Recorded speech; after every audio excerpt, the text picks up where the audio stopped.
Coming at you today with kind of an interesting kind of thing that we kind of stumbled into. We've been working for a while to try and find a machine that would help us clean out stalls and make it a little easier, especially goat stalls.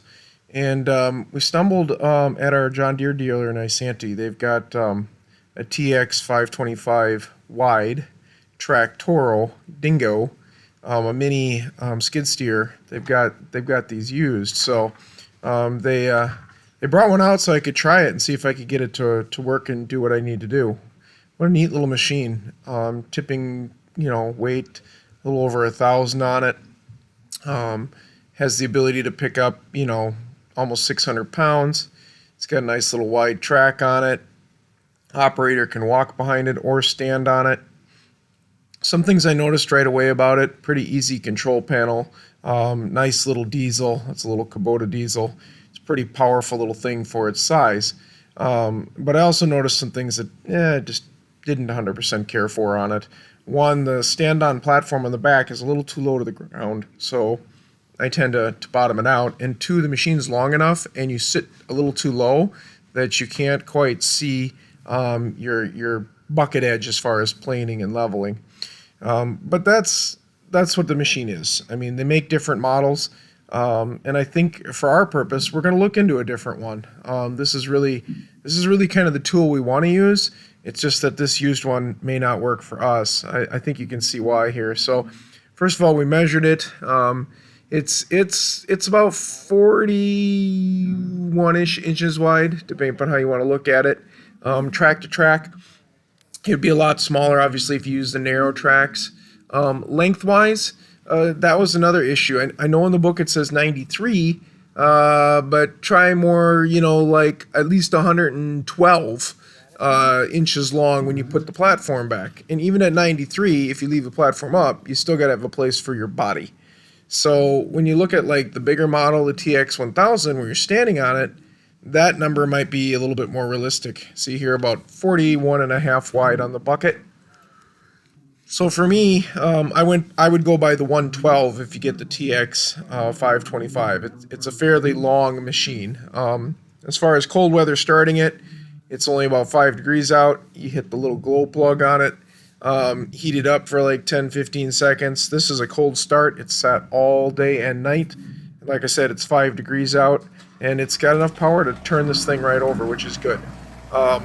The controls are basic on this one. The center grip bar is kind of all your directions.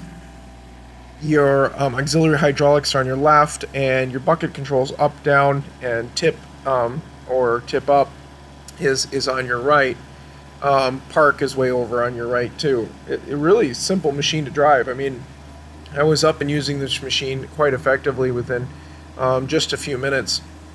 But in comparison to some of the other machines which I've been on, such as like Bobcat, I find the same issue with the Bobcat. It's got this great big long platform in the back that you can stand on, which I actually think the Bobcat's platform is much more sturdy, and it'll keep you off the ground because it's got a wheel back there, but it's way too big. There's just no way of maneuvering it inside a stall. The Bobcat is probably a little bit more of a robust machine than this one, but price-wise, it's also got that too. But again, no complaints with either machine if you're probably using them for outdoor work and landscaping and so forth. These would probably be just fantastic machines. Obviously, what's nice about the Toros, much more universal on the attachments up front as far as with them and ditch witch and so forth and what you can buy. See, as I enter the barn, I pretty much almost hit the sand there trying to get in. As far as getting in the stalls, it gets tricky. I can barely make it. These are 42-inch wide stall doors. So for me, having the 33-inch version of this would probably be best, or I'm going to look at a different machine.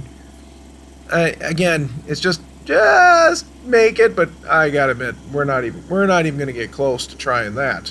In the goat stall area, we have 6-foot wide stalls, 6-foot wide doors. I can get in there, but again, backing it out and getting turned in a 12-foot aisle at 112 some inches, not the easiest. So, a little disappointed in the length, but I still think this machine's got a lot of applications for people. I just don't think it's going to work for us. As far as pickup ability, the TX1000, I'm told, picks the bucket straight up. This TX525 kind of picks it up at an angle, which, you know, is helpful in some regards if you wanted to tip a bale more or something like that. But then that led me to the next question: is could I tip the bale? Could I actually get it tipped? You know, could it be one of those deals where I actually make use of that? So that was kind of my next venture. You know, put the fork on it and see if I could, you know, get one of our bales up. Our bales are probably pushing this thing's weight capabilities, but yeah, I thought I'd give it a try. Overall, I'm really thinking that I either gotta, for doing the bales, gotta go bigger to the 1000 series, or if I want to go back to the primary idea as to why we brought this onto the property, I'm gonna need to go with a little different bucket in the front, a narrower, smaller, more compact machine. I did look at some of the Vermeers too. I do like that the Vermeers are all ride-ons. There's no platform in the back. That means their distance is truly what it is. Again, very robust, very expensive machines though. This machine used, you know, you're only talking, you know, 25K, not 50, like some of the competition. Anyways, as far as taking off implements, I was wondering what that was going to be like because it's not hydraulically operated like in the skid steers, but it's really not too bad, folks. You set the bucket down. You do have hydraulics if you had like a 401 bucket or a grapple, but a regular bucket you don't have that. You just got these two little levers on the side that you got to open up, and then you just kind of back out of it like you would any skid steer, go up to your next implement and hook on it. Again, this one's got quite a bit of nose to it, so it's a little hard to reach out your vision to it. I guess maybe if you're a little bit taller person, or again if they had a platform. That's why I think the TX1000 would be a little better, because you're standing up on a platform, you can overlook it more. So once I put the skid on it, I decided, the fork on it, I decided to take this little mini skid and try and pick up one of our bales. And the reality is, I couldn't. It tried everything it could to get that thing up. It was definitely tippy. I'm bottoming out my platform on the back end. I thought my bales weighed roughly around 650. That's just more than this little machine can do. So fair, it just can't do it.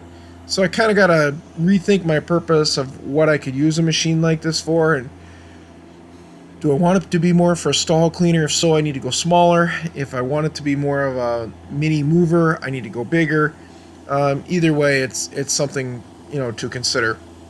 I think I'm going to look at ones where you stand on the machine though, and there's no platform in the back, so that'll probably take out the Bobcats that I've tried and this version of Toro. They do have, like I said, the TX1000 where you can stand on it, and I believe they've got a 300 series where you can stand on it too, which is smaller, and that's got my interest if I want to get into the stalls. So out and back and hook this thing back up, and we're ready to go. And as you can see here, I didn't set the brake. That wasn't the smartest move. I remember to set the brakes when you get off these things. It just wanted to kind of hydraulically creep ahead there a little bit. I was fine, and it worked out good. But again, set the brake like I did the second time here, and make sure that everything locks in right. You don't get your foot ran over by a track skid steer. What can I say? I think overall I'm pleased with these little machines. I just got to find the right one that works for our farm, folks. And when I do, I'll certainly put out a review on it. Like I said, if anybody's interested in a used one, Minnesota Equipment in Isanti has one of these right now, but it's not gonna really work for my application. It just either a little underpowered or a little big, depending upon which way you want to look at it.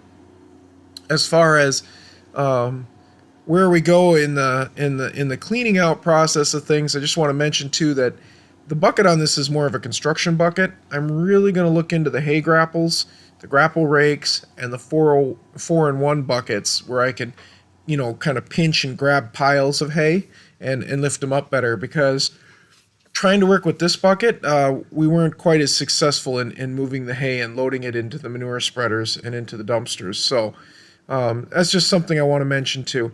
I appreciate you watching, folks, as we did a quick review on this used machine that we got to try out. Even though it won't work for us, we're still going to keep exploring the idea. Thanks.